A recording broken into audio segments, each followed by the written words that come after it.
இல்லைங்க, விஜய் எந்த கூட்டணிக்கும் போக மாட்டாருங்க. விஜய் கிட்ட கூட்டணிக்கு போவாங்க சில கட்சிகள். அதனால வந்துங்க, விஜய் கிட்ட யார் வரப்போறாங்கன்னு கேள்வியை மாத்தி கேளுங்க. திமுகவுக்கு இன்னைக்கு வந்துங்க மரண பயம் வந்துடுச்சுங்க. 71க்கு அப்புறம் இந்த 50 வருஷத்துக்கு நடந்த எல்லா சட்டமன்ற தேர்தலிலும் திமுக கூட்டணி இல்லாம ஜெயிச்சது இல்லை. அதனால 2021ல நம்ம ஜெயிச்சோம். அப்ப 26ல திமுகவை எப்படியாவது வீழ்த்தி ஆகணும். திமுகவை வீழ்த்தல, ஆட்சியில இருந்து அதை அகற்றல. 2026ல எழுதி வச்சுங்க, அண்ணா திமுக காலி. இவங்களுக்கு வந்து எங்களுக்கு வாய்ப்பு கொடுக்கலன்னு சொல்றதுக்கு வாய்ப்பே இல்லை. போதுமான, அதுக்கு அதிகமாகவே வாய்ப்பு கொடுத்தாச்சு. ஸோ ஒரு மாற்றம் வரட்டமே, புதுசா வரட்டமே. அவருக்கு அரசியல் தெரியாது, அச்சா போச்சான்றாங்க. ரைட்டு, தெரியாததுன்னா கத்துக்கிறாரு. 5 வருஷம் கழிச்சு தப்பா இருந்தா தூக்கி போடலாம். இன்னைக்கு நான் சொல்றேங்க, கரூர் டிராஜடிக்கு முன்னால விஜய்க்கு என்ன ஆதரவு இருந்ததோ அதை விட கூடுதலான ஆதரவு தான் இன்னைக்கு வந்திருக்கு. ஏன் தெரியுமா? பட்டு சேலைக்கு கனவு கண்டா கட்டி இருந்த கோவணமும் உருவிட்டாங்கன்ற கதை போல இவரு அடுத்த முதலமைச்சர் ஆகணும்னு நினைச்சாருன்னா கட்சியே அவர் கையில இருக்காது. கட்சி பொதுச் செயலாளராக கூட இருக்க முடியாது.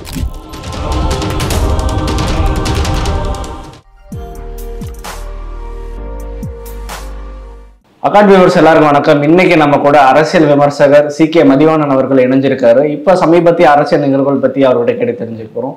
வாங்க பேசலாம். சார் வணக்கம். சார் வணக்கம். எப்படி சார் இருக்கீங்க? நல்லா இருக்கேங்க. இப்ப சமீபத்திய நிகழ்வுகள் தான் சார் பேச போறோம். விஜய் வந்து அதிமுக கூட சேர போறாரு. விஜய் அதிமுக பிஜேபி அப்படின்ற மாதிரிதான் ஒரு ஸ்டேட்மெண்ட் போயிட்டு இருக்கு.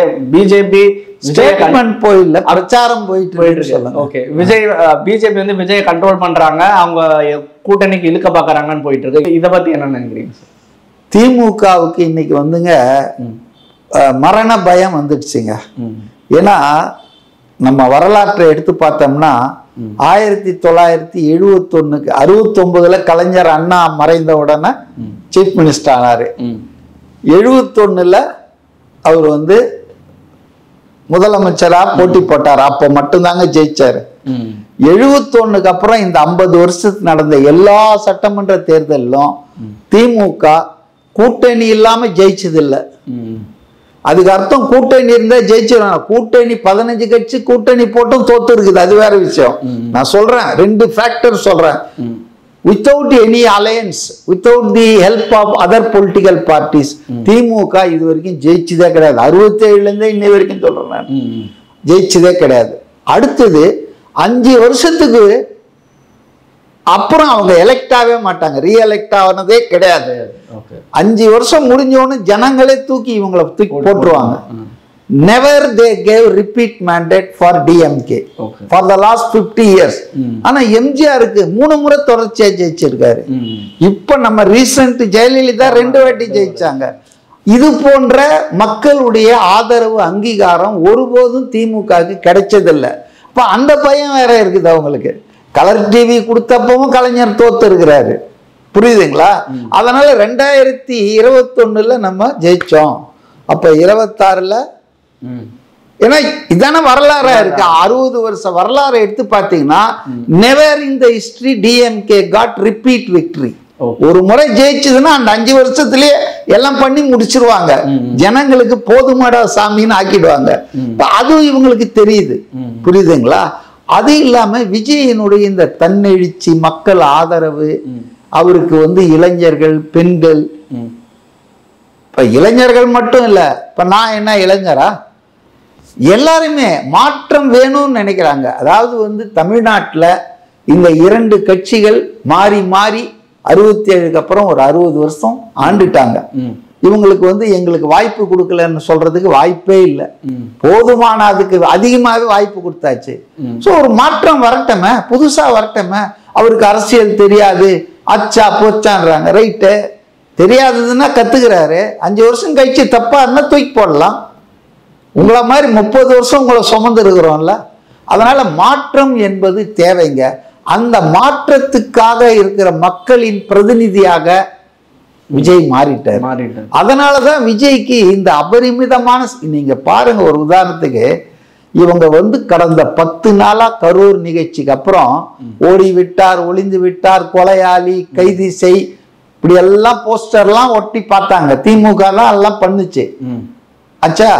ஆனா மக்கள் மனசுல அது ஏதாவது ஒட்டுச்சா? இன்னைக்கு நான் சொல்றேங்க, கரூர் டிராஜடிக்கு முன்னால விஜய்க்கு என்ன ஆதரவு இருந்ததோ அதை விட கூடுதலான ஆதரவு தான் இன்னைக்கு வந்திருக்கு. ஏன் தெரியுமா? நான் அடிக்கடி சொல்றது உண்டு, எல்லாத்தையுமே ஓவரா பண்ணீங்கன்னு வச்சுங்க, அது எதிர் விளைவுகளை உண்டாக்கிடும், கவுண்டர் ப்ரொடக்டிவ் ஆயிடும். அது மாதிரி விஜய் என்ற ஒரு தனி நபரை, அந்த ஒரு புதிய கட்சியை நீங்க எந்த அளவுக்கு தாக்குனீங்க? நான் இததான் இப்ப கேள்வி வைக்க போறேன். இப்ப இன்னுமே ஒரு பரிதாபம் வந்துடுச்சுங்க மக்களுக்கு. இன்னையா இந்த ஆளை போய் இவ்வளவு நல்லவனா இருக்கான், இவனை இப்படியெல்லாம் அடிச்சு பண்றாங்களேன்னு ஜனங்களுக்கு வந்து பச்சாதாபம் வந்துடுச்சு. இவங்க அவரை கிரிமினல், கொலையாளி, குற்றவாளி, ஓடி ஒளிந்து விட்டார்னு பேசி பார்த்தாங்க. ஆனா அதுவே எப்படி ஆயிடுச்சுன்னா, இன்னும் இந்த மனுஷனை இப்படி தாக்குறாங்களே. ஏன்னா இவங்க ரெக்கார்டு எல்லாருக்கும் தெரியும்.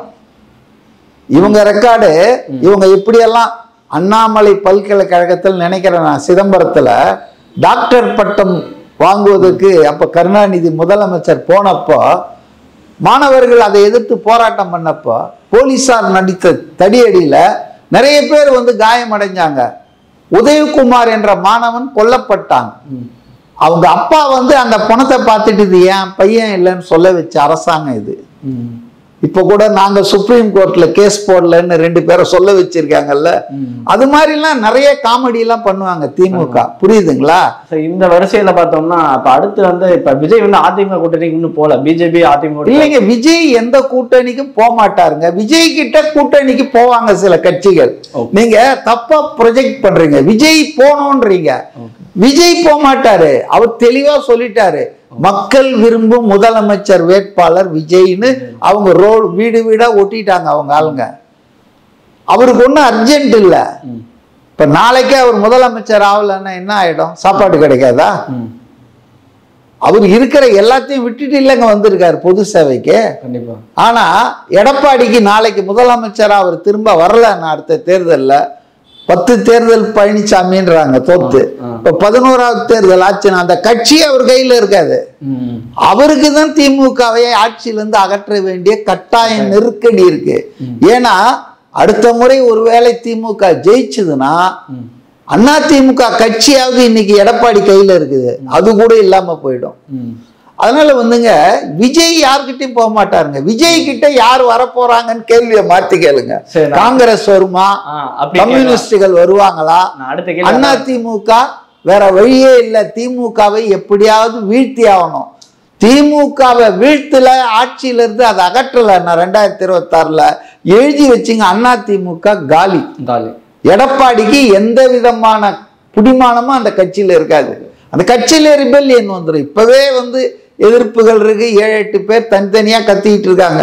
ஓபிஎஸ், செங்கோட்டையன் எல்லாம் இன்னும் அதிகமாயிடும் கரைச்சல். அதனாலங்க இன்னைக்கு வந்து நீங்க எப்படி கேட்கணும்னா, விஜயோட யாரெல்லாம் கூட்டணி போவாங்க, விஜய் தனியா போட்டி போடுவாரா, கூட்டணி வச்சு போட்டி போடுவாரா, இப்படிதான் நீங்க கேள்வி கேட்கணும். விஜய் தெளிவா சொல்லிட்டார் விக்கிரவாண்டியிலே, நம்ம கொள்கையை ஏத்துக்கிட்டு நம்மள முதலமைச்சர் வேட்பாளராக ஏத்துக்கிட்டு வர்றவங்கள நாம் அரவணைப்போம். கூட்டணிக்கு அவர் எதிரில்லை. அதே போல இன்னொன்னும் சொன்னாரு. என்ன சொன்னாரு? ஆட்சி அதிகாரம். கூட்டணியில நம்ம கூட வர்றவங்களுக்கு அதிகாரத்திலும் பங்கு, ஆட்சியிலும் பங்குனாங்க. இத திமுக அதிமுக சொல்லுவாங்களா இன்னி வரைக்கும்? இல்ல, அது சொல்லுங்க. தனியா ஓட்டு போறதுக்கு கூட்டணி கட்சிகள்லாம் வேணும், உதவு வேணும். ஆட்சி ஜெயிச்ச உடனே எல்லாம் தூரம் போயிடுங்க, நாங்க மட்டும் எங்க குடும்பம் மட்டும் சாப்பிடணும். அப்ப விஜய் வந்து யாருக்கிட்டையும் கூட்டணி போக வேண்டியது இல்லைங்க. விஜய் கூட யார் போறாங்க? விஜய் மனசுல யாரு? இப்படிதான் கேள்வி கேட்கணும். காங்கிரஸ் போகலான்றது என்னுடைய அண்டர்ஸ்டாண்டிங். உங்களோட திட்டம், உங்களோட அனுமானம் என்ன சார்? விஜய் கூட என்னென்ன கட்சி கூட்டணி வரும்? அதிமுக வந்து பிஜேபி விட்டுட்டு வருவாங்களா? காங்கிரஸ் திமுக விட்டுட்டு வருவாங்களா? அதாவதுங்க இப்ப நம்ம எதுவும் ஜோசியம் சொல்ல முடியாதுங்க. அரசியல் விமர்சகர் என்ற முறையில நான் என் கருத்தை சொல்றேன். எடப்பாடி இப்படி பண்ணா அவருடைய எதிர்காலத்துக்கு நல்லது, அதிமுக எதிர்காலத்துக்கு நல்லதுன்னு நான் சொல்றேன். இப்ப பாஜக எதிர்ப்பிலையும் திமுக எதிர்ப்பிலையும் மிக உறுதியாக இருப்பாருங்க விஜய். அவர் ஆனஸ்ட் பொலிட்டிஷியன் தான் நான் நினைக்கிறேன். ஆப்பர்ச்சுனிஸ்ட் கிடையாது. பாஜக போய் மந்திரி சபையில திமுக இருந்துட்டு வாஜ்பாய் அமைச்சர்ல இப்ப நாங்க தான் பாஜக எதிர்ப்பதில் சூரர்கள் வீரர்ன்றாங்க. பேக்டோர்ல டாஸ்மாக் வழக்கில் என்னெல்லாம் பண்ணாங்க இடி ரெய்டும் போது அதெல்லாம் நமக்கு தெரியும். அதனாலதான் விஜய் சொல்லுவாரு அவங்க நேரடி இவங்க மறைமுகமா indirect and direct relations with BJP. அதனால ஏடிஎம்கே வந்துங்க பாஜகவோடு கூட்டணியில் இருக்கிற வரைக்கும் there is no chance for rapprochement between ADMK and TVK. ரெண்டாவது டிவிகேவோட எடப்பாடி அலையன்ஸ் போனார்னா சீஃப் மினிஸ்டர் எனக்கு தான்ற கோரிக்கை அவர் வைக்கவே முடியாது. விஜய சீஃப் மினிஸ்டர் கேண்டிடேட்டா ஒத்துக்கினாதான் அட்லீஸ்ட் ஏடிஎம்கேல ஜெயிச்சா ஒரு 10 பேர் மந்திரியா இருக்கலாம். எடப்பாடி கையில கட்சி ஃபர்மா இருக்கும், அவர் கட்சியில பொதுச் செயலாளராக இருந்துக்கலாம். ஏன்னா துணை முதலமைச்சரா இருக்கிறதுக்கு அவருக்கு கொஞ்சம் சங்கோஜமா இருக்கும். முதலமைச்சரா 4.5 வருஷம் இருந்தேன்னு ஓகே கட்சியை பார்த்துங்க. ஆனா உங்க குறிக்கோள் என்ன? திமுக வீழ்த்தப்பட வேண்டுமா, திமுக அதிகாரத்திலிருந்து அகற்றப்படணும்னா விஜயோட நீங்க போனாதான் அது முடியும். பாஜகவோட சேர்ந்து இருக்கிற வரைக்கும் அது வாய்ப்பே கிடையாது. ஏன்னா பாஜக யார் கூட போனாலும் அது லைபிலிட்டி தாங்க, சும்மா தாங்க.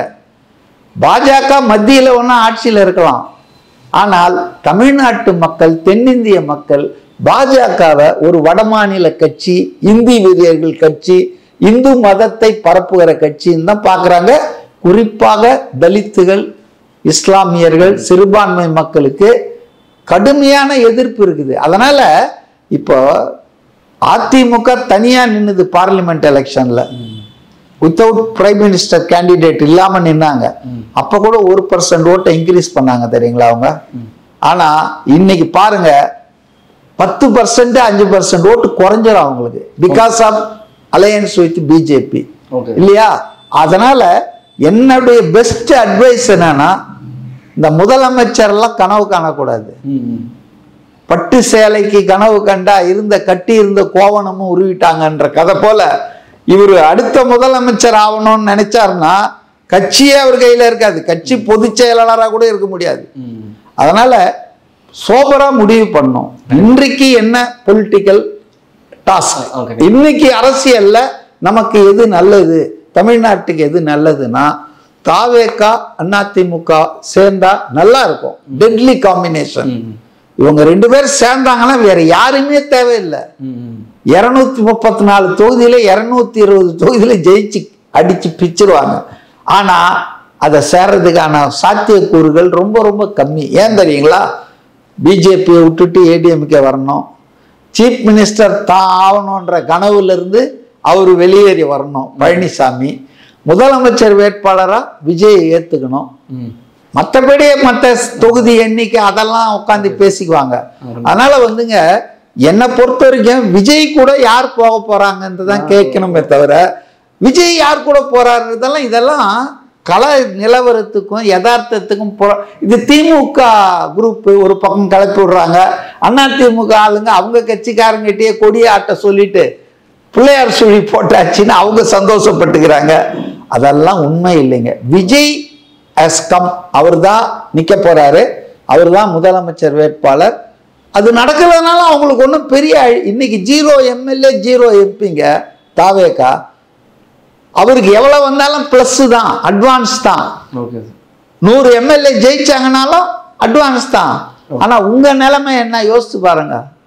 இறுதியா ஒரு கேள்வி சார், இதுக்கப்புறம் விஜயோட வளர்ச்சி என்ன மாதிரி இருக்க போகுது, அவர் திமுகவை எப்படி சமாளிக்க போறாரு?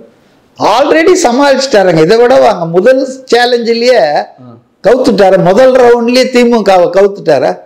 உச்ச நீதிமன்றத்துல அவர் போய் சிபிஐ வேணும்னு கேட்கல, மற்ற மனுதாரர்கள் தான் கேட்டாங்க. அவர் கேட்டது என்னன்னா மாநில அரசின் காவல்துறை மேலதான் எங்களுக்கு சந்தேகம் இருக்கு, அவங்க ஃபெயிலியரால தான் இந்த ட்ராஜடி நடந்திருக்கு, அதை குற்றவாளிகளே விசாரிச்சு நீதி கொடுக்கறது தப்பு, நியாயமா அந்த விசாரணை இருக்காது அப்படின்ற அப்ஜெக்ஷன்ல தான் அவங்க வந்து உச்ச நீதிமன்றத்துக்கு போய் கோர்ட் மானிட்டர்ட் ப்ரோப் வேணும்னாங்க. அதாவது ஒரு retired judge of the Supreme Court தலைமையில ஒரு கண்காணிக்கணும், இதை வந்து விசாரிக்கணும்னாங்க. பட் சுப்ரீம் கோர்ட்டு நீங்க கேட்கறதெல்லாம் கொடுக்காது இல்ல, அவர் கேட்டால் அதை எடுத்துக்கினாங்க. மற்ற மனுதாரர்கள் சிபிஐ என்கொயரி வேணா அதை எடுத்துக்கினாங்க. ரெண்டையும் லிங்க் பண்ணி கொடுத்துட்டாங்க. என்னன்னு சிபிஐ விசாரிக்கும். இந்த ஒரு நபர் அருணா ஜெகதீசன் ஆணையம் கலைச்சாச்சு. அதே போல அஸ்ரா கர்க் மேல அந்த விசாரணை எஸ்ஐடிய கலைச்சாச்சு. அவங்க எல்லாம் ஃபைல்லாம் கொண்டு வந்து சிபிஐ கிட்ட கொடுக்கணும். சிபிஐ விசாரிக்கும். ஆனால் சிபிஐ ஒழுங்கா விசாரிக்குதா, ஒழுங்கான வழியில தான் இந்த விசாரணை போதான்றத கண்காணிக்க கோர்ட்டு உச்ச நீதிமன்றத்தின் ரிட்டையர்டு ஜட்ஜி ஒருத்தரை போட்டு ரஸ்தோகின்னு நினைக்கிறேன், அது ஒரு 3 பேர் கொண்ட மானிட்டரிங் பேனல் போட்டாங்க. அப்ப செக் வச்சுட்டாங்க. எல்லாம் யாரும் தப்ப முடியாது. உண்மைகள் வெளியாகும், குற்றவாளிகள் கண்டிப்பாக தண்டிக்கப்படுவார்கள். அதுல ஒன்றும் சந்தேகமே இல்லை. ஓகே சார், இவ்வளவு நேரம் நான் கேட்ட கேள்விக்கு பொறுமையா பதில் சொன்னீங்க. இதே மாதிரி இன்னொன்று இருக்காங்க. சந்திப்பு. நன்றி.